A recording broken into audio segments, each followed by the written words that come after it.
بسم اللہ الرحمن الرحیم۔ السلام علیکم، ویلکم ٹو ماہم کہانی۔ پلیز ناول کو لائک کر دیجیے، اگر آپ نیو ہیں تو سبسکرائب ضرور کر دیجیے، اور ویورز اچھے اچھے کمنٹس ضرور کر دیا کیجیے، ناول سے ریلیٹڈ ضرور بتایا کیجیے۔ چلتے ہیں ناول طرف۔ سرداری صاحبہ وہ بڑے سردار حویلی آ گئے ہیں اور اپنے کمرے میں گئے ہیں، خالص پٹھانی لہجے میں بولی۔ نرمین سر اس بات میں ہلاتے، اسے جانے کا اشارہ کرتے، ایک نظر اوپر کی طرف دیکھتے کچن میں چلی گئی تھی۔ وہ جانتی تھی کہ کبیر جب بھی تھکا ہوا آتا تھا بلیک کافی پیتا تھا، جلدی ہاتھ چلاتی۔ فی الحال وہ بلیک کافی لیتے اوپر گئی تھی۔ دھوپ نکلتے اس نے دروازہ کھولا، اندر قدم رکھتے نظر چاروں طرف گھمائی، لیکن وہ کہیں نہیں تھا۔ سامنے دیکھا تو اس کا والیٹ اور کار کی چابیاں سائڈ ٹیبل پر موجود تھیں، جس کا مطلب تھا وہ یہیں ہیں۔ دروازہ نوک کرتی اسٹڈی روم کا دروازہ کھول گئی۔ اس نے قدم اندر رکھا تو چاروں طرف نیم اندھیرا سا تھا، کیونکہ ٹیبل پر رکھا واحد لیمپ جل رہا تھا۔ اسٹڈی روم زیادہ بڑا نہ تھا، تینوں دیواریں بک شیلف سے سجی تھیں، جہاں دنیا جہاں کی کتابیں موجود تھیں، جبکہ بیچ میں ایک ٹیبل رکھی تھی، ساتھ ایک سنگل صوفہ رکھا تھا جس پر کبیر خانزادہ بیٹھا ہوا تھا۔ بلیک ٹراؤزر، شرٹ لیس، بال بکھرے ہوئے تھے، جن سے ظاہر ہو رہا تھا وہ شاید کچھ دیر پہلے ہی شاور لے کر نکلا ہے۔ چہرہ پیچھے کی جانب ڈھلکا ہوا تھا اور آنکھیں بند تھیں، چاروں طرف نیم اندھیرا تھا۔ نرمین سمجھ نہیں رہی تھی کہ وہ جاگ رہا ہے یا سو رہا ہے۔ ہاتھ میں کافی تھامے وہ پلٹی، کیونکہ وہ کبیر کی حالت اچھی طرح سمجھ سکتی تھی، اسی لیے اسے تنگ کرنا مناسب نہ سمجھا۔ جب کبیر کی آواز نے اس کے قدم تھامے، رکو۔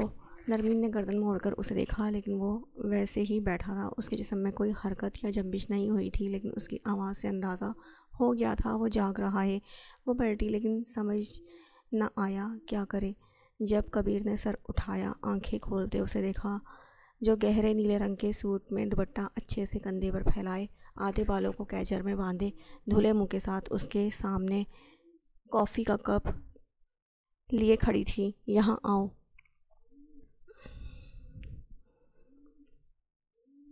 کبیر نے ٹھہرے ہوئے لہجے میں کہا۔ نرمین خاموشی سے اس کے قریب گئی اور ٹیبل پر کافی کا کپ رکھا۔ وہ ہم آپ کے لیے کافی لے کر آئے تھے، آپ تھک گئے ہوں گے نا، آرام، بیٹھو۔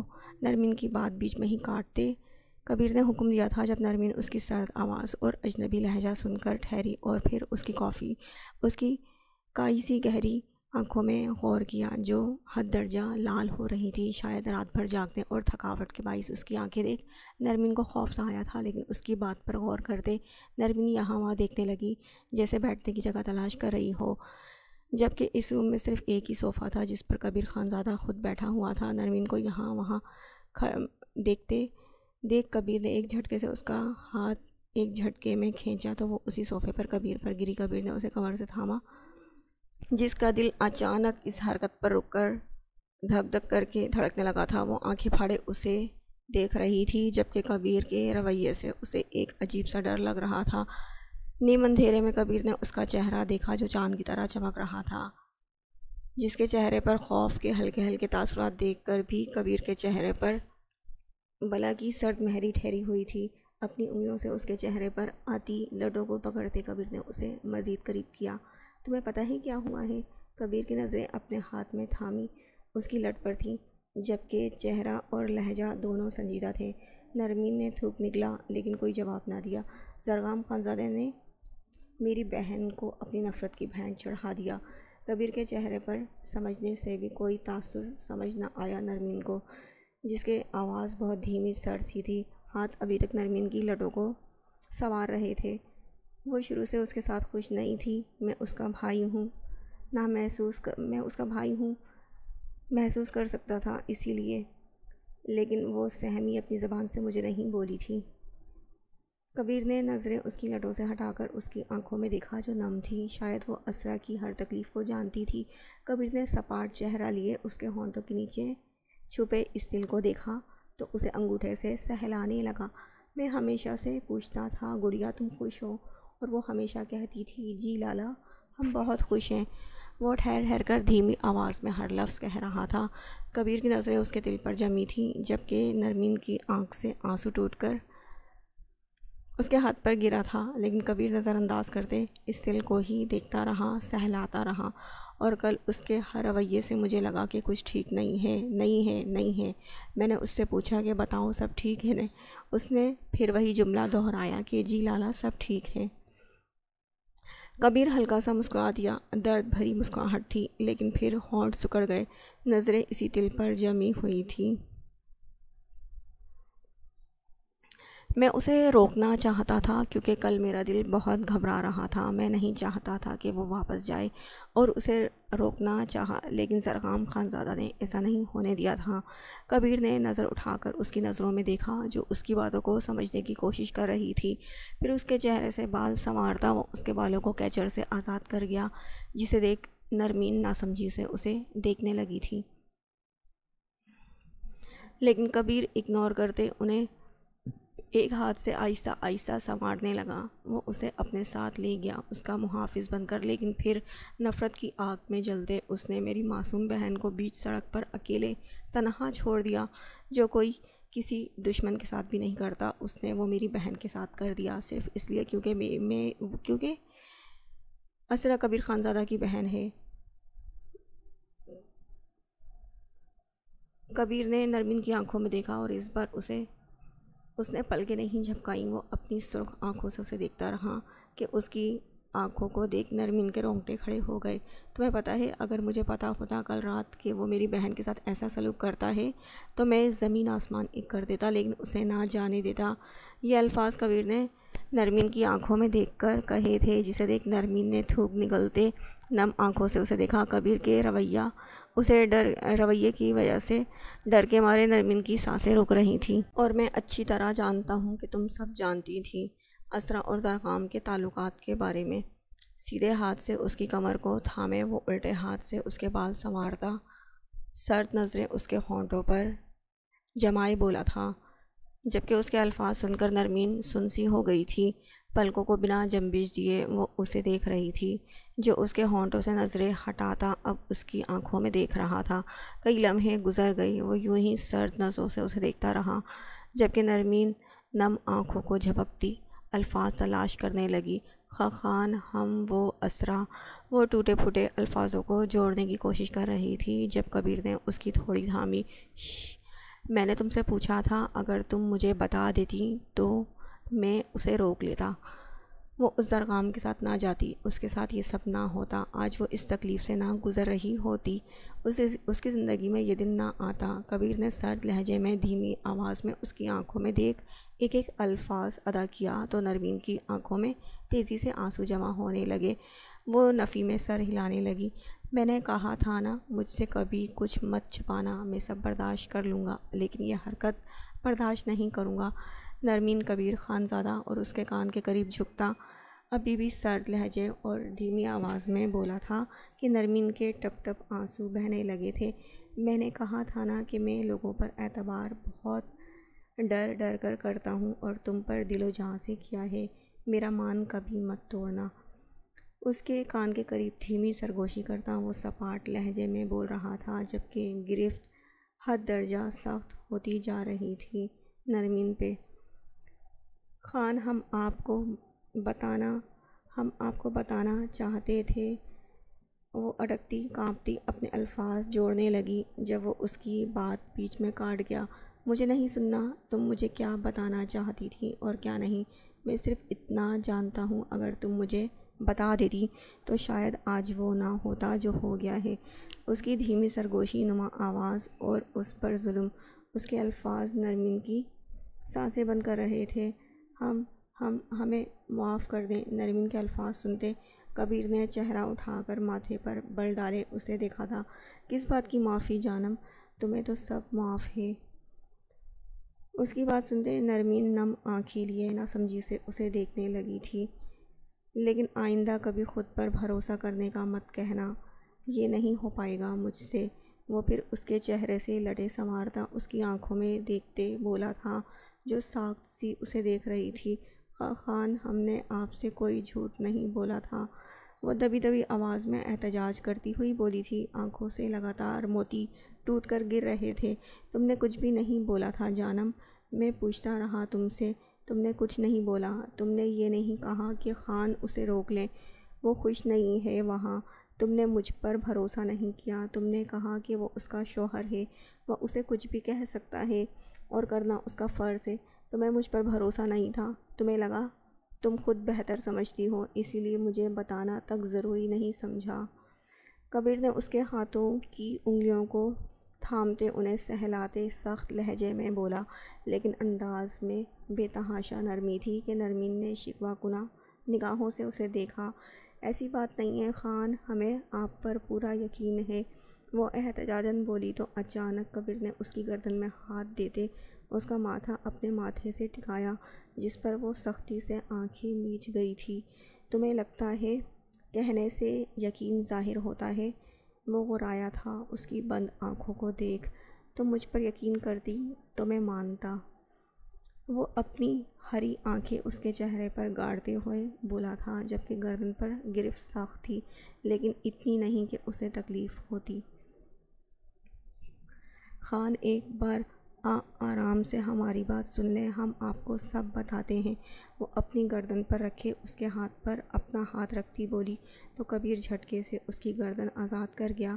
کچھ نہیں سننا مجھے نہیں سننا۔ تم نے کیوں چھپایا؟ تم کیوں خاموش رہیں؟ تم کیوں نہیں بولی؟ کیونکہ یہ سب اب گزر چکا ہے۔ تم نے نہیں بتایا، میں نے نہیں روکا، وہ چلی گئی اس ذلیل انسان کے ساتھ اور سب برباد ہو گیا۔ وہ دھاڑا تھا کہ نرمین اس کی دھاڑ پر کانپتی آنکھیں میچ گئی تھی۔ تمہیں پتہ ہے میری کوئی ذاتی دشمنی نہیں ہے زرخام کے ساتھ، وہ میرے لیے فردان کی طرح تھا، لیکن جس دن اس نے تم پر نظر رکھی، میری بچپن کی منگیتر پر نظر رکھی، میرے دل میں اس کے لیے شدید نفرت بڑھ گئی۔ وہ سرد آواز میں بولا تھا۔ وہ بے وقوف انسان بچپن سے ہی ایسا ہے، اسے لگتا ہے جو کبیر کو ملتا ہے وہ اسے بھی ملے۔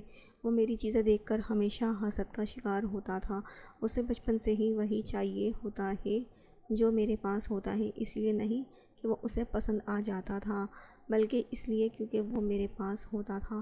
وہ بچپن سے ہی اسی غلط فہمی میں رہتا آیا ہے کہ کوئی اس سے پیار نہیں کرتا، سب مجھ سے پیار کرتے ہیں، اور آج مجھے اس بات کا احساس ہو رہا ہے کہ میں غلط تھا، یہ جانتے ہوئے کہ وہ بچپن سے مجھ سے ان باتوں سے چڑ کھاتا ہے، میں اسے مزید چڑھاتا تھا، اور یہی آج میری سب سے بڑی غلطی بن گئی جو اس کے دل میں میرے لیے نفرت کی آگ اور بڑھ گئی، اتنی نفرت کہ اس نے میری بہن سے اس بات کا بدلہ لے لیا، اسے اتنے مہینوں سے تکلیف میں رکھا جسے وہ اندر ہی اندر برداشت کرتی رہی ہوگی۔ زرخام خانزادہ ہمیشہ سے ہی ایک بے وقوف انسان تھا، اسی لیے میں نہیں چاہتا تھا میری بہن کی شادی اس ذلیل انسان کے ساتھ ہو، لیکن یہ ان سب نے مل کر کیا ہے، اور میں کسی کو نہیں بخشوں گا، کسی ایک کو بھی نہیں۔ اس کی باتیں سن نرمین نم آنکھوں سے دیکھتی اس کے گال پر ہاتھ رکھ گئی تھی جب کبیر نے اس کے ہاتھ کو تھام لیا۔ نہیں نرمین، جو میری بہن کے ساتھ ہوا وہ کوئی چھوٹی بات نہیں ہے، وہ زندگی اور موت کے بیچ اٹکی ہوئی ہے، کوئی چھوٹی بات نہیں ہے، اور میرے دل میں ہمیشہ یہ کسک رہے گی کہ تم جانتی تھی اور تم نے مجھے نہیں بتایا، اگر تم مجھے بتا دیتی تو میں اسے روک لیتا اور اس کے ساتھ ایسا نہ ہوتا۔ اس کی باتیں سن نرمین گہرے شوق کی صورت میں اسے دیکھنے لگی، کیا واقعی اس نے اتنی بڑی غلطی کر دی تھی؟ خان، وہ ہماری بہن ہے، آپ سے زیادہ ہم نے اس کے ساتھ وقت گزارا ہے، ہم اس کے قریب رہے ہیں، اس سے بے تحاشا محبت کرتے ہیں، اس کے ساتھ کچھ غلط ہو جائے ہم ایسا سوچ بھی نہیں سکتے۔ وہ اسے سمجھانے کی خاطر بولی۔ اس سے برداشت نہیں ہو رہی تھی کبیر کی بے رخی اور اس کے الفاظ۔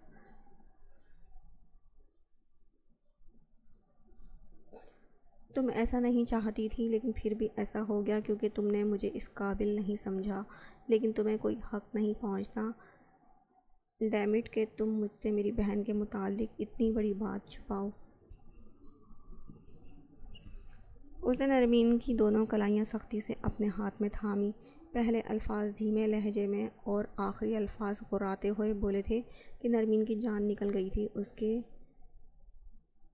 چیخنے پر وہ کانپنے لگی تھی، سانس تھم سی گئی تھی اور اب مزید آواز کے ساتھ رونے لگی تھی۔ اس سے برداشت نہیں ہو رہا تھا کبیر کا یہ انداز، جسے دیکھتے کبیر سر تاثرات کے ساتھ اسبات میں سر ہلاتا جھٹکے سے اسے کھڑا کر گیا۔ خاقان ہماری بات سن لے ایک بار، ہم ایسا نہیں چاہتے تھے، ہم آپ کو بتانا۔ وہ روتے روتے اس کا ایک ہاتھ اپنے ہاتھ میں تھام کر بولی تھی، جو اب کھڑا ہوتے باہر جانے لگا تھا، لیکن نرمین کی آواز سنتے اسے بھیجتے ہوئے بازوؤں سے تھام گیا۔ مجھے نہیں سننا اب، کیونکہ اس سب کا کوئی فائدہ نہیں ہے، اور پلیز مجھ سے دور رہو۔ فی الحال میں ہرگز بھی نہیں چاہتا کہ میں غصے میں کچھ ایسا کہہ دوں جو تم یا میں کبھی بھلا نہ سکیں، کیونکہ اپنی بہن کو اس حال میں دیکھنا میرے لیے سہانے روح ہے کہ 2 بھائی اور ایک عدد شوہر کے رہتے ہوئے بھی ہم اسے بچا نہیں سکے۔ میں اس تکلیف میں اتنا ڈوبا ہوا ہوں کہ اگر تم سے کچھ غلط کہہ بھی دیا تو محسوس نہیں کر سکوں گا، جس سے تمہیں تکلیف ہوگی، اور اس کے لیے میں خود کو بھی معاف نہیں کر سکوں گا، اسی لیے جتنا ہو سکے دور رہو مجھ سے۔ وہ اس کی ناک سے ناک سہلاتا، سرد آواز میں بولتا، اسے جھٹکے سے چھوڑتا وہاں سے چلا گیا تھا۔ پیچھے نرمین بھی نفی میں سر ہلاتی بے تحاشا رو دی کہ اس کا سانس پھولنے لگا، لیکن وہ گھٹنوں میں سر دیے یوں ہی زمین پر بیٹھی رہی۔ کبیر اسٹڈی روم سے باہر آتے کپڑے چینج کرتے والیٹ اور چابیاں اٹھانے لگا جب اسے اسٹڈی روم سے نرمین کے رونے کی آواز آئی۔ آنکھیں میچتے ضبط کے باوجود کبیر کی آنکھ سے ایک آنسو ٹوٹ کر گرا، جسے وہ انگوٹھے سے صاف کرتا کمرے سے باہر چلا گیا۔ سب مرد اس وقت ہاسپٹل میں موجود تھے، جبکہ شاہانہ بیگم اور اسمارا بیگم تو وہاں سے ہلی ہی نہیں تھی رات سے۔ ڈاکٹر جیسے ہی اسرا کے روم سے باہر آئی تو شاہانہ بیگم اٹھتے ان کے پاس گئیں کہ کیسی ہے ہماری بیٹی؟ جی انہیں ہوش آ گیا ہے، لیکن وہ کچھ بولی نہیں، آنکھیں بھی ایک بار کھول کر واپس بند کر لی ہیں۔ وہ مینٹلی طور پر ڈسٹرب ہیں، ان کے دماغ پر کافی اثر پڑا ہے اس واقعے سے، باقی سب نارمل ہے۔ آپ آج انہیں گھر لے جا سکتے ہیں، بس کوشش کیجیے گا کہ وہ خوش رہیں اور ٹینشن بالکل بھی نہ لیں۔ ڈاکٹرز کی بات سنتے شاہانہ بیگم شکریہ ادا کرتی خوشی سے سر ہلاتی اندر جانے لگی، جن کے پیچھے پیچھے باقی سب بھی داخل ہوئے، البتہ کبیر اور فردان ابھی بھی باہر تھے۔ میں اس حال میں اسے نہیں دیکھ سکتا لالا، مجھے لگ رہا ہے کہ میرا دل بند ہو جائے گا اپنی گڑیا کو ایسے دیکھتے۔ فردان زمین پر نظریں گاڑے آنسوؤں کو روکتے کبیر سے مخاطب ہوا۔ وہ فردان کی کیفیت اچھے سے سمجھ سکتا تھا، کیونکہ وہ خود اس کیفیت سے گزر رہا تھا۔ کبیر نے اسے سختی سے گلے لگاتے خود پر قابو پانے کی کوشش کی تھی، جبکہ فردان بھی اس کے گلے لگتا اپنے آنسو چپکے سے اس کے کندھے پر سے صاف کر گیا تھا۔ کیسی ہے ہماری گڑیا؟ برہان صاحب نے اس کا ماتھا چومتے ہوئے پوچھا تو وہ آہستہ سے آنکھیں کھول گئی تھی۔ اپنے بابا کو اپنے سامنے کھڑے دیکھ تیزی سے اس کے آنکھوں میں آنسو جمع ہوئے تھے۔ وہ اٹھتے ان کے سینے سے لگ گئی اور زور زور سے رونے لگی، یہاں تک کہ باہر کھڑے فردان اور کبیر تک اس کی آواز آئی۔ ان کا دل بھی ایسا لگا جیسے بند ہونے لگا ہو۔ بابا آپ کہاں تھے بابا؟ ہم نے سب کو پکارا بابا، کوئی نہیں آیا، آپ بھی نہیں آئے۔ ہمیں آپ کے پاس رہنا ہے بابا، آپ کی چھاؤں میں رہنا ہے۔ یہ سب برے ہیں، یہ دنیا بہت بری ہے، کوئی انسان محافظ نہیں ہے بابا، ہمیں آپ کے پاس رہنا ہے، بس آپ سے بہتر کوئی نہیں ہے بابا۔ وہ روتی ہوئی بولتی سب کی آنکھیں اشک بار کر گئی تھی کہ برہان خان زادہ جیسے مضبوط مرد اپنی بیٹی کی یہ حالت دیکھ ضبط کھوتے بری طرح سے رو دیے تھے۔ اسمارا بیگم اپنے منہ پر دوپٹہ رکھتے آنکھیں میچتی بے تحاشا رو دی تھی۔ ان کے بیٹے نے جو کیا تھا وہ اس کے لیے کبھی اسے معاف نہیں کر سکتی تھی، جبکہ باہر کھڑے فردان اور کبیر اس کے الفاظ اور اس کے رونے کی آواز سن ضبط کے باوجود بھی اپنے آنسو نہ روک سکے تھے۔ میں اس زرغام خان زادہ کو نہیں چھوڑوں گا لالا، آج اسے میرے ہاتھوں کوئی نہیں بچا سکتا۔ فردان لال رنگ آنکھوں سے بولتے پلٹنے لگا تھا جب کبیر نے اس کا ہاتھ تھاما تھا۔ صبر کرو، اس وقت اسرا کو ہم سب کی زیادہ ضرورت ہے، تم فکر نہیں کرو۔ زرغام خان زادہ تو اس بار اس کو کوئی نہیں بخشے گا۔ کبیر عہد کرتا اپنی گڑیا سے ملنے کمرے میں داخل ہوا تھا، جو فردان خان زادہ کے سینے سے لگی تھی، برہان خان زادہ کے سینے سے لگی تھی۔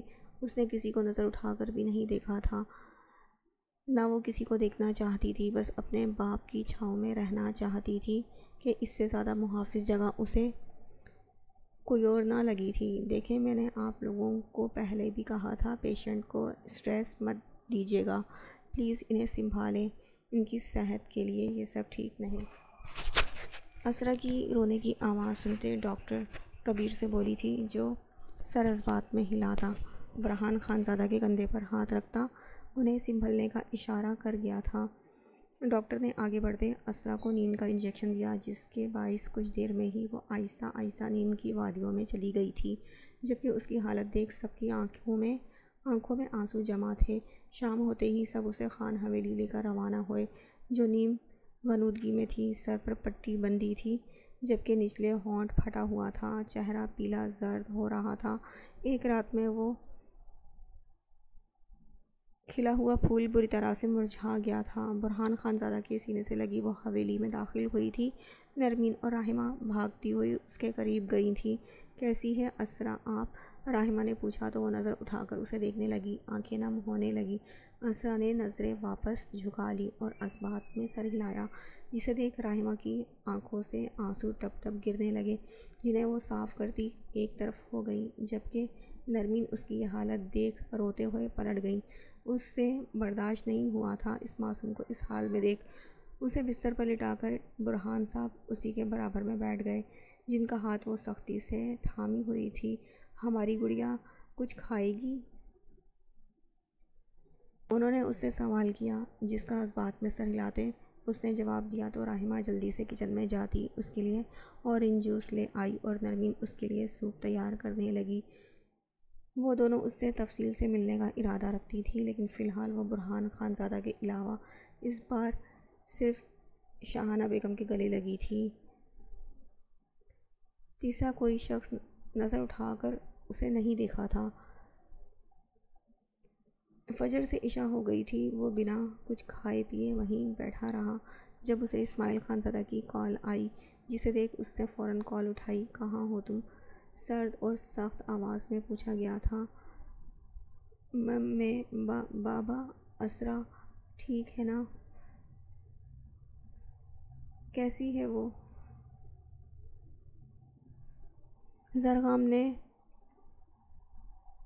الٹا ان کا سوال نظر انداز کرتے اپنا سوال پوچھا، تو اس کے سوال کے پیچھے چھپی تڑپ دیکھ اسماعیل خان زادہ نے آنکھیں میچی تھیں۔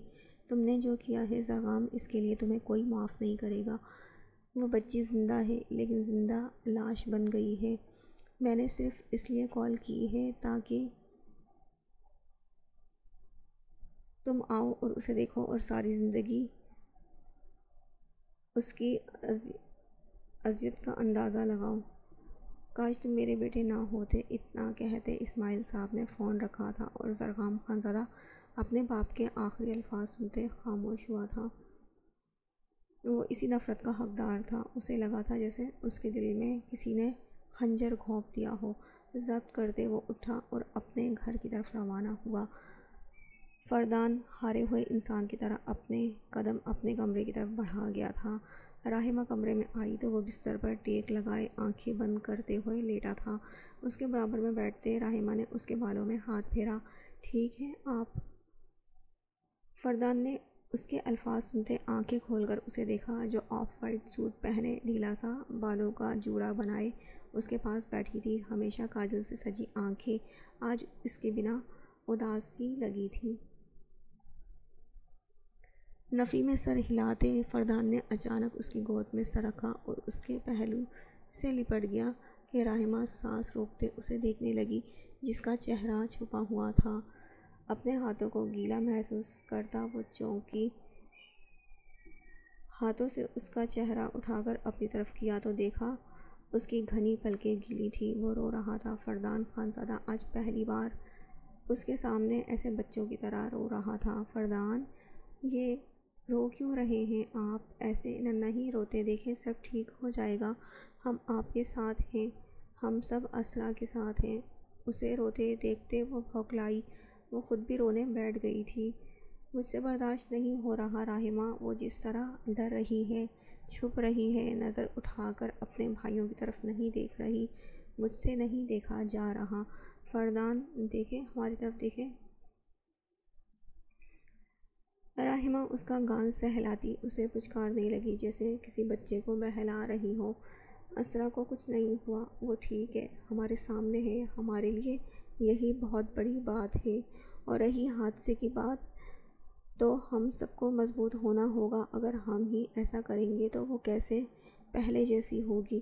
اسے احساس دلانا ہوگا کہ سب ٹھیک ہے، سب پہلے کی طرح ہے۔ فردان اس کی بات سنتے اپنے آنسو پہنچ گیا تھا۔ وہ ٹھیک کر رہی تھی، اور ہمیں ہمارا پاگل پٹھان ایسے روتا ہوا اچھا نہیں لگتا، ویسے ہی دبنگ اچھا لگتا ہے جیسے آپ ہیں۔ اگر اگلی بار آپ ایسے روئیں نا تو ہم آپ سے زیادہ روئیں گے، آپ خود کو بھول کر ہمیں چپ کرانے بیٹھ جائیں گے۔ وہ اس کا دھیان بٹانے کی خاطر شوخ ہنسی ہنستے ہوئے بولی تو وہ بھی مسکرا دیا، پھیکی سی مسکان جو اس کی اصل مسکان نہ تھی، لیکن راحمہ کے لیے فی الوقت وہی غنیمت تھی۔ وہ اس کے بال سہلاتی رہی یہاں تک کہ وہ آنکھیں بند کرتے سکون محسوس کرتا نیند کی وادیوں میں گم ہو گیا۔ اسے دیکھتے راحمہ بھی بستر سے ٹیک لگاتی آنکھیں بند کر گئی، اس امید پر کہ اگر ایک دن مشکل اور آزمائش میں ڈوبا تھا تو دوسرا دن مسکراہٹ اور کھلکھلاہٹ بھرا بھی ضرور آئے گا۔ رات کے 12 بج رہے تھے لیکن کبیر کمرے میں نہیں آیا تھا۔ نرمین پریشانی سے ادھر ادھر ٹہل رہی تھی، اس کا انتظار کر رہی تھی، لیکن پھر وہ اسرا کو دیکھنے کی خاطر کمرے سے باہر نکلی۔ اس کے کمرے کے باہر رکتے اس نے آہستہ سے دروازہ کھول کر دیکھا تو کبیر اس کے برابر میں بیٹھا اس کے بال سہلا رہا تھا، جبکہ وہ دوائیوں کے زیر اثر نیند کی وادیوں میں تھی۔ پیچھے مڑا تو دروازے پر نرمین کو کھڑا پایا۔ چہرہ سپاٹ تھا، جبکہ کائی سی گہری آنکھیں تھکن اور نیند سے بوجھل ہو رہی تھی جو 2 دن کا جاگا ہوا تھا۔ کبیر قدم بڑھاتا دروازے تک آیا اور اسے صورت سے اگنور کرتا وہ اوپر اپنے کمرے کی طرف چلا گیا۔ اتنے دن سے اس کی محبت بھری نظروں کی وہ اتنی عادی ہو گئی تھی کہ اسے اس روپ میں دیکھنا اس سے برداشت نہیں ہو رہا تھا۔ ایک نظر اسرا پر ڈالی اور دروازہ احتیاط سے بند کرتی وہ مڑ گئی تھی۔ کبیر نے کھانا نہیں کھایا تو کسی نے بھی صحیح سے کچھ نہ کھایا تھا، لیکن کبیر بالکل بھوکا تھا اور یہ دیکھ نرمین کے حلق سے بھی اناج کا ایک دانہ نہیں اترا تھا، جسے نرمین نے اتنا کہا تھا کہ کھانا کھا لے، لیکن اس نے نہیں کھایا تھا، الٹا خالی پیٹ سب کا دھیان رکھتی کام میں مگن تھی۔ جلدی جلدی اس کے لیے کھانا گرم کرتی وہ کمرے میں لے گئی جہاں نیم اندھیرا ہو رہا تھا اور کبیر خانزادہ بستر پر موجود تھا، آنکھوں پر ہاتھ رکھے اور سو رہا تھا یا سونے کی ایکٹنگ کر رہا تھا۔ نرمین اندازہ نہیں لگا سکی۔ اس کے قریب جاتے اس نے مدھم آواز میں پکارا تھا، خان